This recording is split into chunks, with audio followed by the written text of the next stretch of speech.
बस भाई बस, गाड़ी रोक दो, मेरे साले का घर आ गया। अरे दीदी, जीजाजी, आप लोग आ गए। कैसे हैं जीजाजी? अरे वो सब बाद में, पहले टैक्सी वाले के पैसे चुकता कर, इसे बहुत जल्दी है। हाँ हाँ जीजाजी, मैं अभी पैसे दे देता हूँ। टैक्सी वाले भैया, कितने पैसे हुए आपके? जी कुल मिलाकर 6,000 रुपए। अरे मर गया रे, 6,000? भाई टैक्सी का किराया मांग रहे हो या हवाई जहाज का? अरे जीजाजी, ये क्या है? टैक्सी वाला 6,000 रुपए मांग रहा है। अब क्या बताऊं साले साहब, ट्रेन में सफर करने में आजकल मजा नहीं आता, इसलिए मैं टैक्सी बुक करके ही आ गया। अरे भाग्यवान, तुम बच्चों के साथ सामान लेकर अंदर चलो। क्या भाई, ये तो बहुत ज्यादा है, कुछ कम नहीं हो सकता क्या? ये सब तो आपके जीजाजी को टैक्सी बुक करने से पहले सोचना चाहिए था। एक शहर से दूसरे शहर टैक्सी लेकर जाओगे तो इतने तो पैसे लगेंगे ना। मेरे पास समय नहीं है, जल्दी मेरे पैसे दो। ठीक है देता हूँ। मनोज मजबूर होकर टैक्सी वाले को पैसे दे देता है। फिर शाम को जब सब लोग खाना खा के उठते हैं, जीजाजी, ये आपका कमरा है। ओह, ये कमरा कुछ ठीक नहीं है। वो कमरा किसका है? वो मेरा कमरा है। हाँ, वो कमरा ठीक है। चलो बच्चों, हम वहां सोएंगे। अगली सुबह, अरे मालती, मेरी कार कहाँ चली गई? आपकी कार सुबह सुबह जीजाजी बाहर घूमने के लिए लेकर चले गए। अरे जीजाजी बिना बस में भी तो जा सकते थे, अब मैं ऑफिस कैसे जाऊंगा? तभी वहां मनोज की दीदी रेणुका आ जाती है। अच्छा, तो अब तू अपने जीजाजी को बस में भेजेगा? अरे तू खुद बस में क्यों नहीं चला जाता? अरे लेकिन दीदी। देख मनोज, अगर तू इस तरह की छोटी छोटी बातों पर मुंह फुलाएगा ना, तो हम आज यहाँ से चले जाएंगे। हाँ। अरे दीदी, आप तो बुरा मान गई, मैं तो मजाक कर रहा था। मनोज मन मार कर बस में बैठकर ऑफिस चला जाता है। फिर रोज किसी न किसी बहाने मनोज के जीजाजी उसकी कार लेकर चले जाते थे। उधर दूसरी तरफ रेणुका और उसके बच्चे पूरा दिन मालती से खाने के लिए तरह तरह की चीजें बनवाते थे। अरे मालती, मेरा दोस्त बिल्लू आया है, आज इसके लिए बढ़िया बढ़िया खाना बनाना।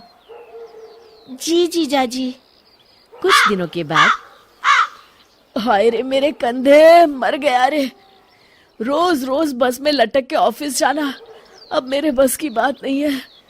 दर्द के मारे मेरा पूरा शरीर टूट रहा है। मालती, जरा मेरे कंधे तो दबा दो। अरे सारा दिन रसोई घर में खड़े खड़े और घर की साफ सफाई करने के बाद तो मेरे हाथ पैरों ने जवाब दे दिया है। अब तो मुझसे एक मक्खी भी नहीं मारी जाएगी। इस तरह रोज शाम तक दोनों बेहाल हो जाते हैं। फिर एक दिन, अरे भाई मनोज, मेरी दुकान पर तुम्हारे जीजाजी के पूरे 10,000 रुपए की उधारी हो गई है। भाई मैंने तो तुम्हारा मुंह देखकर उन्हें उधार दिया था, अब मेरे पैसे दे दो, मुझे बहुत जरूरी काम है। क्या? अरे मर गया रे, 10,000 की उधारी। फिर मनोज मन मारकर अपने जीजाजी की उधारी चुकता करता है। मालती, अब तो हद हो गई, अगर जीजाजी यहाँ और कुछ दिन रुके तो हम सड़क पर आ जाएंगे। आप सही कहते हैं जी, ये लोग इतनी आसानी से यहाँ से जाने वाले नहीं हैं, हमें दूसरा रास्ता अपनाना पड़ेगा। अगले दिन, अरे जीजाजी, आज आप घर पर ही हैं? ये लीजिए मेरी कार की चाबी, जाइए जाइए बच्चों को लेकर कहीं घूम आइए। अरे आज तो कमाल हो गया, ये खुद कार की चाबी मुझे दे रहा है। गजोधर कार लेकर चला जाता है, लेकिन आधे रास्ते में ही कार बंद पड़ जाती है। अरे ये क्या हो गया इस कार को? ये तो पूरा सुनसान इलाका है, यहाँ तो दूर दूर तक कोई नजर नहीं आ रहा। अरे मर गया, अब क्या करूं? फिर गजोधर किसी तरह घर पहुंचता है। मनोज, ये तुम्हारी कार की चाबी। आज के बाद मैं इसे हाथ नहीं लगाऊंगा। हाँ। अगली सुबह। हाँ भाई मनोज, मालती कहाँ है? अभी तक नाश्ता नहीं लाई। अरे जीजा जी, कल रात मालती गिर गई थी। तब से मालती को कुछ भी दिखाई नहीं दे रहा। मैंने डॉक्टर भी बुलाया है। तभी वहां डॉक्टर साहब आते हैं और मालती की आंखों की जांच करने लगते हैं। हाँ भाई डॉक्टर, क्या बीमारी है, कुछ पता चला? मनोज, ये आदमी कौन है जो इतनी बदतमीजी से बात कर रहा है?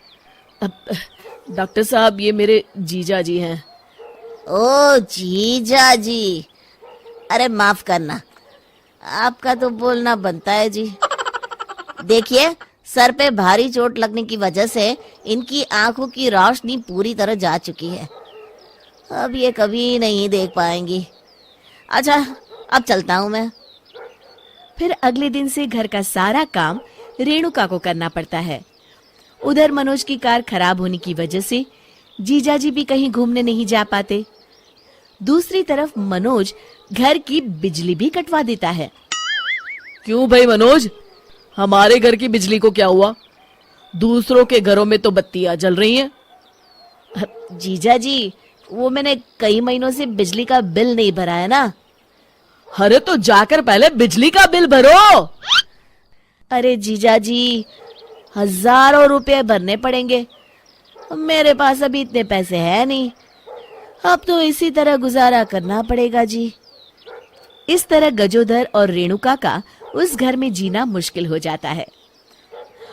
हाय मेरी कमर, इतने लोगों का खाना बना बनाकर मेरी तो हालत खराब हो गई। ये बच्चे सारा दिन बुआ ये बना दो, बुआ वो बना दो कहकर मेरी जान खाते रहते हैं। ऊपर से बिजली भी नहीं है। तुम सही कहती हो, सारी रात गर्मी में मच्छर काटते रहते हैं।